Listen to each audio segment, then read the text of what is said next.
Welcome to the I Saved You, Now Do the Dishes podcast. I'm author and speaker Carrie Severson. In each episode, I'll share stories and tips from my experience with caregiving and advocacy through my husband's cancer journey. Hi, and welcome back to the I Saved You, Now Do the Dishes podcast. I'm Carrie. So this is the second time I've recorded this conversation. Fingers crossed this one works. This episode, I want to talk about faith.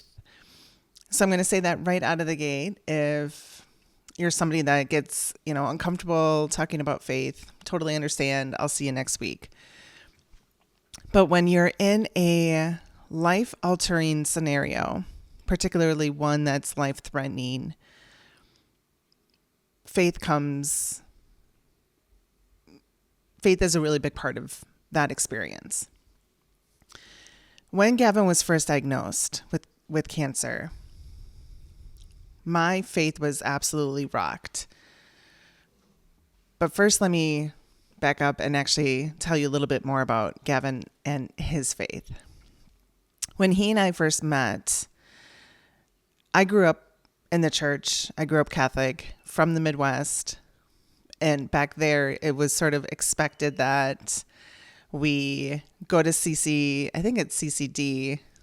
You get baptized, you go to CCD, you do confession, you do all that. You have Sunday night dinners, you pray.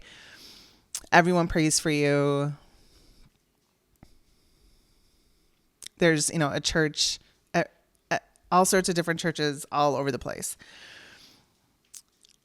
When I left my hometown, I wanted to find my own faith. And so I went on, an exploration, got involved in a couple of different churches and never really found one that fit. I would bounce around from different non-denominational church to different church, just sort of searching for community, connection, my people. And when I met Gavin, he believed in God, but never really had a personal relationship with him. He would find an overwhelming sort of sense of peace when he was in the mountains or driving along the Pacific Coast Highway or with his feet in the river. But he never really, he wasn't raised in the church. He was never baptized. He never did any of that. So when he and I got more serious, I was like, this is an issue. I will want to find, if we end up getting married, I'll want to find, a place that we go together. We put on some roots. We have community. And so in the beginning, he would come to church with me, and he was like the Goldilocks of churches. We would go one and it would be way too big, kind of intimidating. We would go check out something else in like the basement of a hotel, and it was too intimate until finally we were married. I think it was 2022. We were living in North Scottsdale at the time, and I had this big big impression on my spirit one afternoon, and it was this urge, get to church. And I could not turn that voice off. So the next Sunday, woke up in the middle of the night with that pressing down on me, get to church. So open up Google Maps, looked at all of the non-denominational churches within like a 10-mile radius, found one I had never heard of before, and looked at the service times. There was one happening pretty close to, in like 20 minutes. Okay, I'm just going to go. Didn't tell Gavin where I was going, just ran out of the house. I'm pulling into the parking lot, and there's guys throwing footballs in the parking lot. And I knew even before I parked the car, this was the place we were going to be at. My skin was covered in goosebumps. It was our place. Side note, if you can hear my dog whining in the background, he is 100-pound 2-year-old bloodhound named Huckleberry. And he cries when he's not being paid attention to. You might see him walking in the background. Anyway, back to the story. So I walk up to the actual building, and there's cornhole, and there's soccer balls, and there's basketballs and footballs, and there's a grill, and people are having lunch, and there's a coffee bar, and it's just like overwhelmingly warm and welcoming, and I'm so excited. The music is phenomenal. The message was great. It was a decent size. It wasn't informal or formal. Depending on what service you went to, sometimes you would have a video message. Other times you would have a live pastor. I came home and I told Gavin, I think I found our church. He's like, great, I want to go next weekend. So we show up, and that next weekend, it's actual like taco night or something. And they're serving tacos all weekend. Perfect. He loved it. He had the same reaction. As soon as he saw the guys throwing footballs, he was like, oh yeah, this is the place. I want to do this. It took all of me to get him into the building, because all he wanted to do was like, he's an extrovert. And so he had so much fun playing with everybody, and he would walk up to random people, introduce himself, and hey, you want to play hoops? And it was great.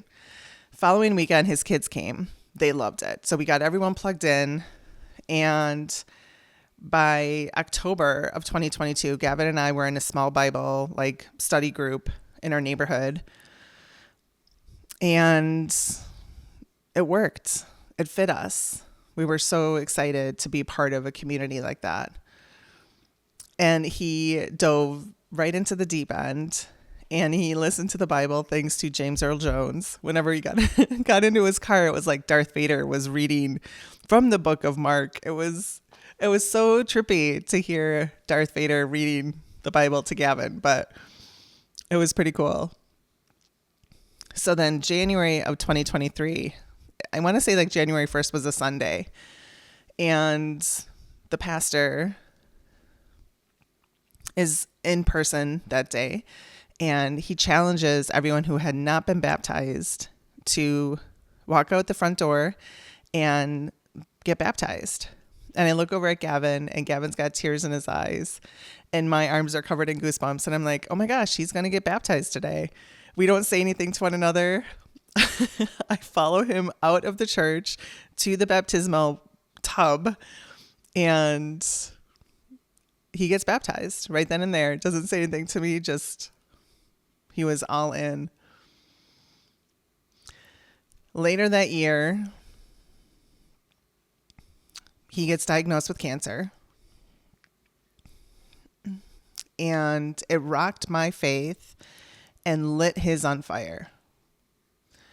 He would wake up in the middle of the night with this urgency to be a better man and be a God-fearing person and leave a legacy the way God wanted him to.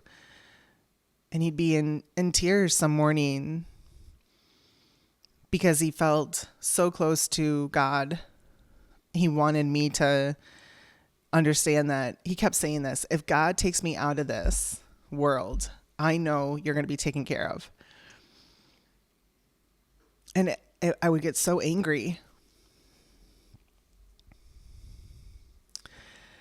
I knew I had to clean up my head trash going on, because, I had a lot of anger. I had a lot of questions. We had been through so much already. And every time, we would get through an obstacle. We got married during the zombie apocalypse. He had kids from a previous relationship. If you've married somebody with kids with in a previous relationship, you understand the complexities of that.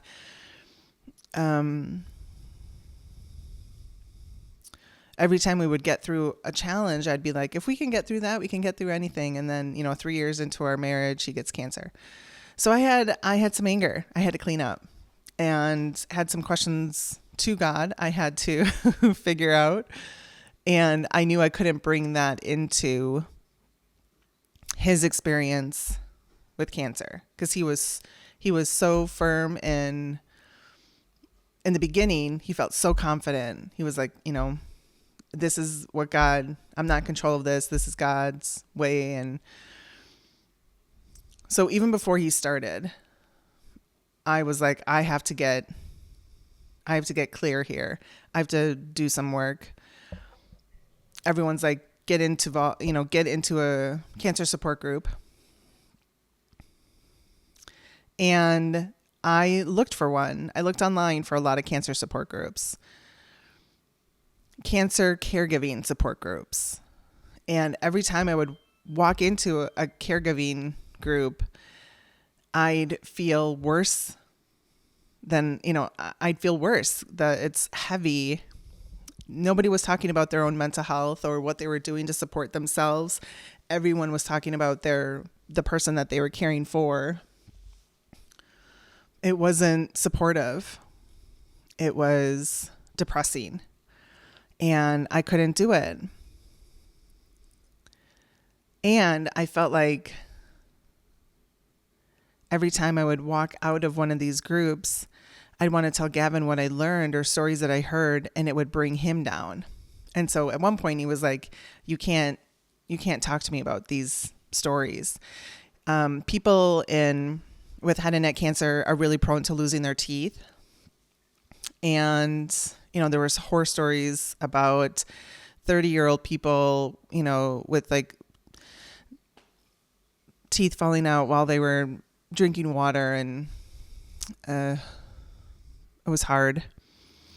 So I turned to our church looking for support, and there wasn't a group already established. So I created one. It was just a few of us, all women caregivers. One woman, her husband had brain cancer. Another one had kidney cancer. We were all in very different stages of life, very different phases of this experience, but we would support one another in terms of like, what worked for you today? What glimmer of hope did you find for yourself today? Where was the space that you were able to give you today? We would text each other uplifting and funny memes, and, remind each other to even take a 5-minute walk outside by yourself. Sometimes that's the only time as a caregiver you have. But the faith journey as a caregiver is really important. Staying connected to it was hard for me. And I have a lot of people in my life who are deeply rooted in their faith.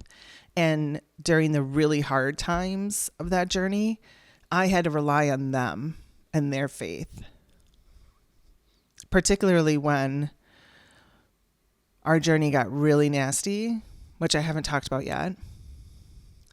And I found myself fighting the hospital to save Gavin. I had a hard time seeing God in that. In hindsight, what I'm doing now and what I learned and how God showed up for us in those really dark times, really heavy, stressful periods,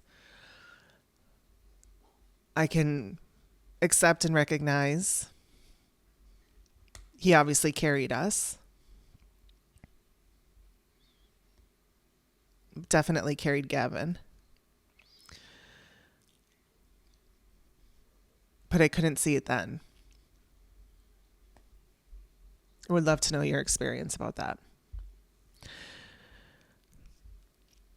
So when Gavin was diagnosed, everyone in our church community was like, make sure you talk to the pastors. Make sure you talk to the pastors. So we did. I lead an emotional support group for writers actually through our church. It was something I've always wanted to do. And I think I started it in like 2023, maybe 2022. I can't remember, but I reached out and I'm like, I don't think I can continue leading this group for a while until we get past this and we know what this is going to be like. It's recommended that, we limit exposure to germs as much as possible. And my schedule definitely won't allow for me to give any more than I already am. So I had to put a little pause on my writers group. But the pastor that we were working with just wanted, as much information as possible. What do you need support with? What can we support you with? How are you doing? Do you need help paying your bills for a month? Because we can do that. Do you need help getting the kids to and from church? Because we can do that. It was incredibly overwhelming and very surprising. So we accepted a lot of help from our church community during that time. The church did pay our bills one month, and somebody did show up with a wad of cash one day so that Gavin could take his kids on a trip when this was all said and done. And it wasn't a lot of money. It was enough for a few nights at a hotel, but it was, surprising and amazing and beautiful. And it gave him that little lift in his spirit he needed at the time. But what's so fascinating is AARP does a lot of studies and research on family caregivers specifically. And in 2020, they did a survey estimating that there are 53 million family caregivers in the United States. Most people I talk to feel like that number is low. I'm assuming it is. But if you dig down even deeper, 17 million of that 53 million are married to the person that they're caregiving for between the ages of 45 and 75. That's me. And so many of those people have to rely on their church communities, have to rely on their friends and family for things like additional resources to provide, how am I going to get this bill paid this month, or meal trains, and let me help you with the dishes and let me help you with the laundry, because caregiving can be so overwhelming and it becomes a full-time job so quickly, which is where, for me, I had trouble relying on my faith during that time because it was so consuming. I couldn't really see the light in, that saying that you can't see the forest through the trees. That's what it felt like. But Gavin would consistently say things like, "This is in God's hands." He would walk around the hospital in the beginning when he was still able to walk. He would see somebody having a really hard time and he would say, just walk up to him, and he'd be like, "God loves you. Don't forget to love yourself." It was really inspiring.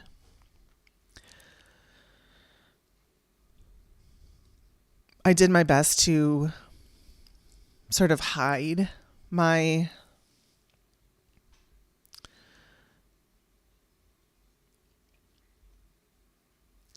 broken faith from him. And I let him lead in that place.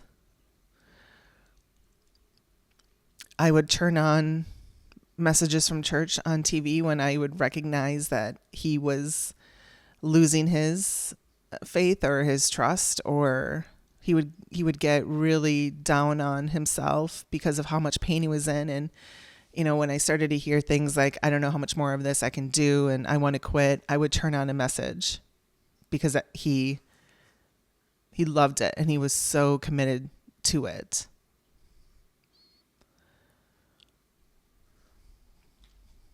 Now, he's a year out post, no cancer cells in his body. He leads his own church group. We're in a new Bible study group together. I still lead my writers group. We go every Sunday.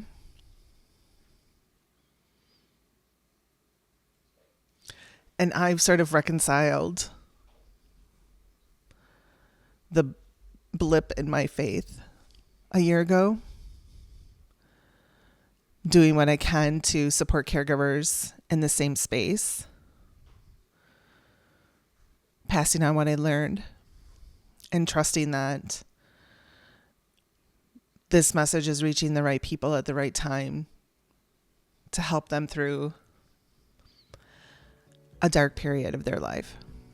So if that is you and you are in a crisis of faith as a caregiver, I'm thinking of you. I'm sending you a lot of love. I'm here for you. Please reach out if you need it. And always remember, it's okay to have somebody else do the dishes. Thanks for being here. Until next time.